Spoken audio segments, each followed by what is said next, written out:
ఈ దినాల్లో చాలామంది ప్రార్థన మానరు, పాపము మానరు.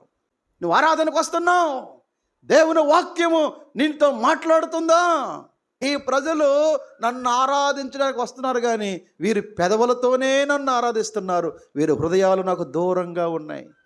ఏమండి, ఈ హృదయం అనే పెట్టిని చాలామంది కదపరు. ఇది ఇలాగే ఉంటుంది. దేవుణ్ణి ఆరాధించడానికి వచ్చినప్పుడు నీ ఆత్మీయ జీవితము మెరుగుపడాలా. చూడండి, నిజమైన ఆశతో, నిజమైన ఆకలితో నీవు దేవుని మందిరానికి వస్తే దేవుడు నిన్ను వట్టి చేతులతో పంపడు.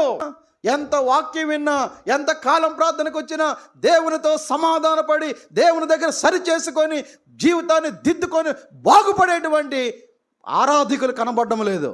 నిజముగా నువ్వు దేవుణ్ణి ఆరాధించడానికి వస్తే ఆ మందిరములో దేవుని సన్నిధి ఉంటే నువ్వు వచ్చిన రీతిగానే తిరిగి వెళ్ళలేవు.